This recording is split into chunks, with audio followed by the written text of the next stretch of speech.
Hello lads and lasses and welcome back to the channel. Today we are talking about the Champions League draw which took place a mere few hours ago now. What a draw it was. We got put into the group of death pretty much.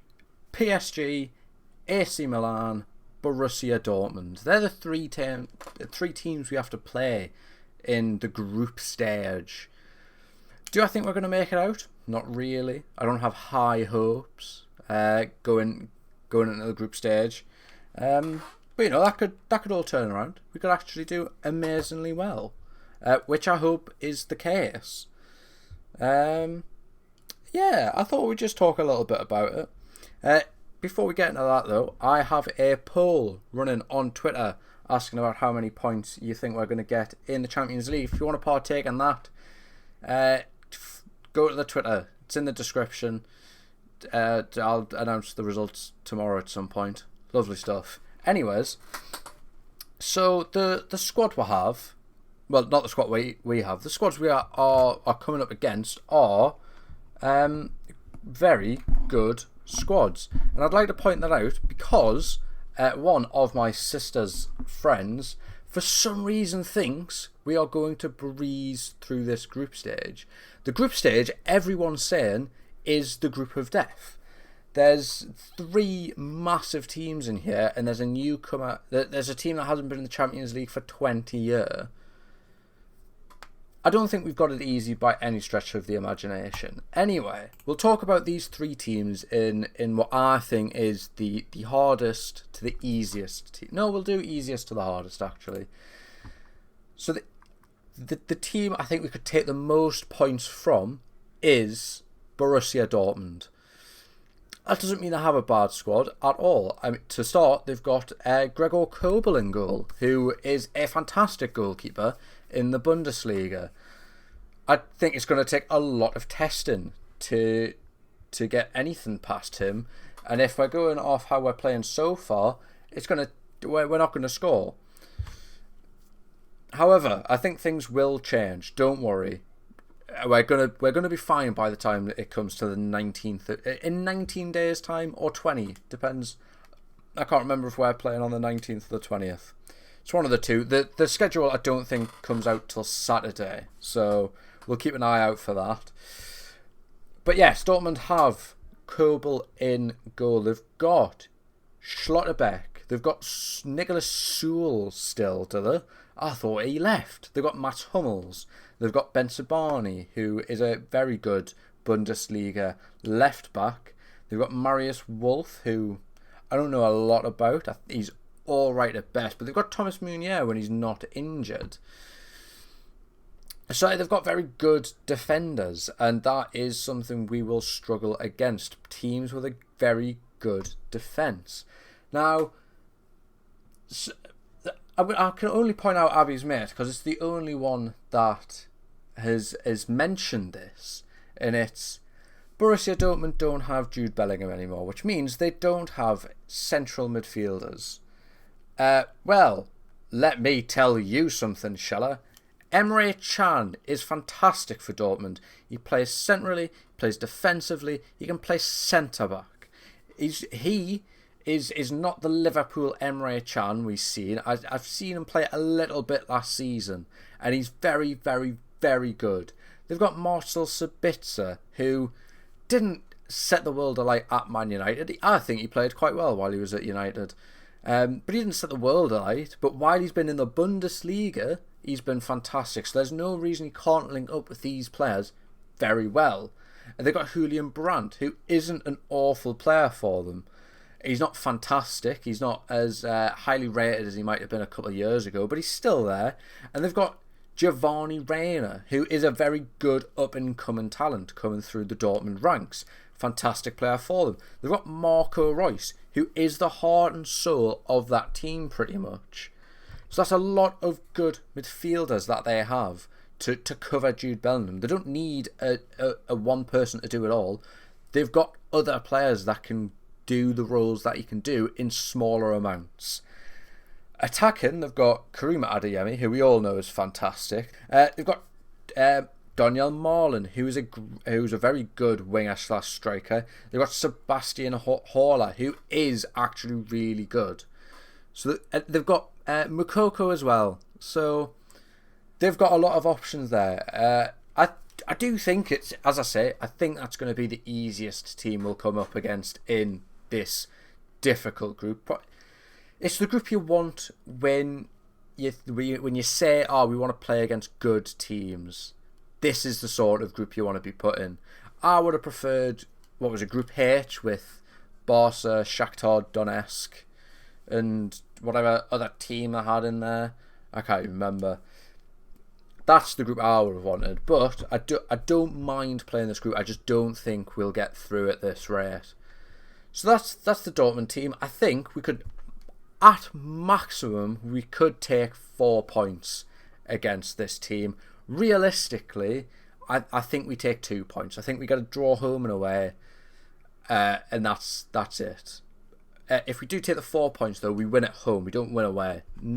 I don't think we're winning away at any of these teams. I don't think that's like an outrageous shout in the slightest. So, AC Milan. We'll go back to me sister's mate, because it really knocked us. We took their best midfielder, so they have no one now, was something he said. So let's go through the AC Milan team, shall we? Mike Maignan. Maignan is a great goalkeeper. Maignan, the AC Milan goalkeeper, he's pretty alright too. That delivery was awful, I apologise. They've got Fekir Tomori, who's finally back in the England squad. That England squad, by the way, with Jordan Henderson, Harry Maguire and Calvin Phillips, and that is a joke. Don't even get started.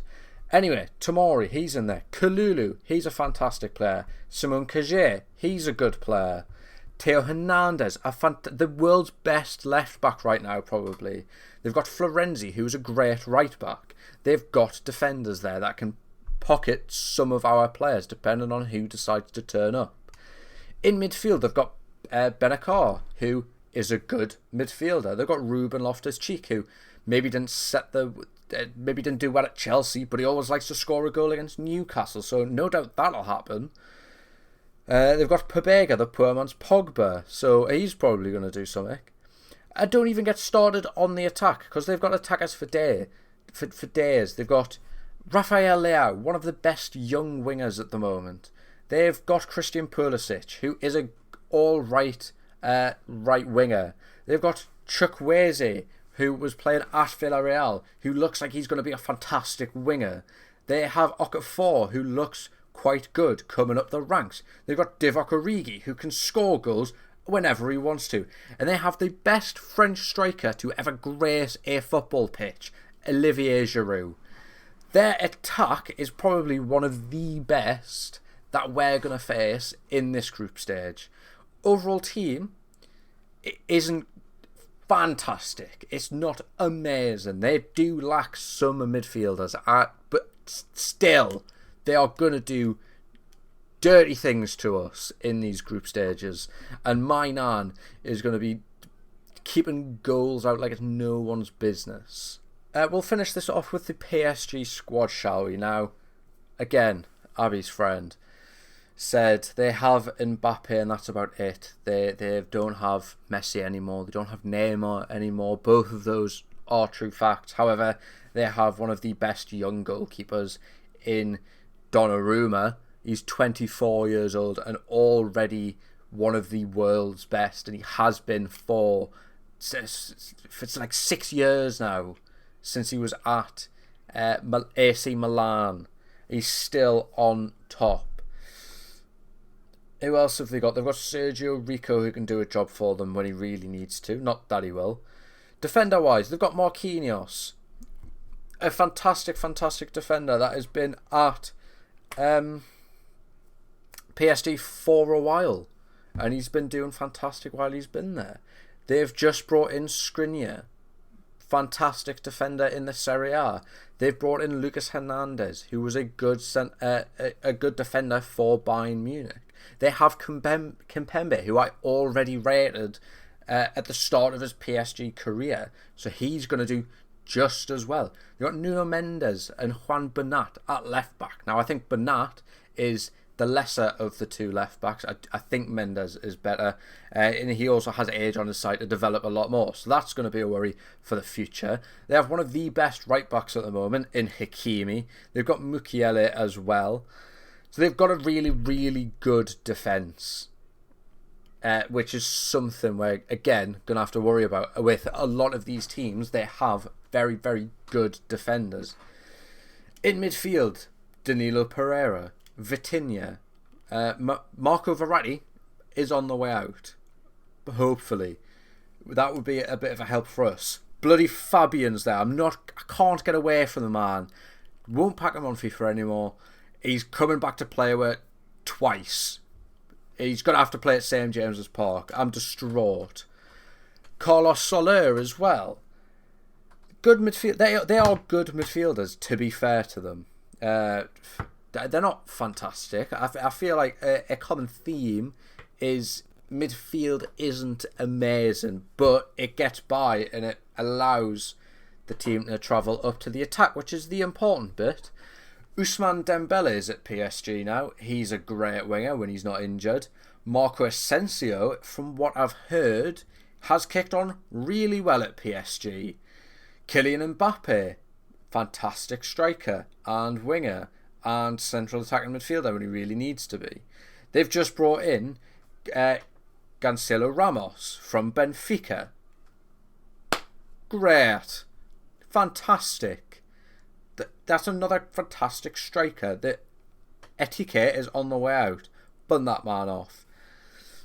So they have depth there. They've got a very good attack. They've got a very good defence. AC Milan, I think, at maximum we take 2 points. Realistically, I think we take 1, and that is a home draw. PSG, I don't think we nick a point off them at all. 2 losses, I think, is what we're going to get there. And I think that's very fair to say. I don't think there's any arguments that can be had there. That's a very, very hard group stage to have. I think we're going to struggle. Overall, I think we'll either come away with 3 to 5 points, I think. My math's correct. 3 draws at minimum. A win and 2 draws at maximum. Yeah. 3 points minimum, 5 points maximum is what I'm going to have as. One of my brother's mates thinks we're going to get 10 points from this group. He was smoking or munching on something, because I don't see how that's realistic in the slightest. I don't even know how that's going to be possible. 3 wins and a draw is interesting, to say the least, especially if we're going to keep in with the form that we've got now. Our first game is in 19 days or 20 days, so 3 and a bit weeks is the first Champions League game. I cannot wait for it, but I am nervous as anything. I can feel it in my stomach, and I don't think it's going to end well. So yes, that is my updated prediction on the Champions League, because we've got the group.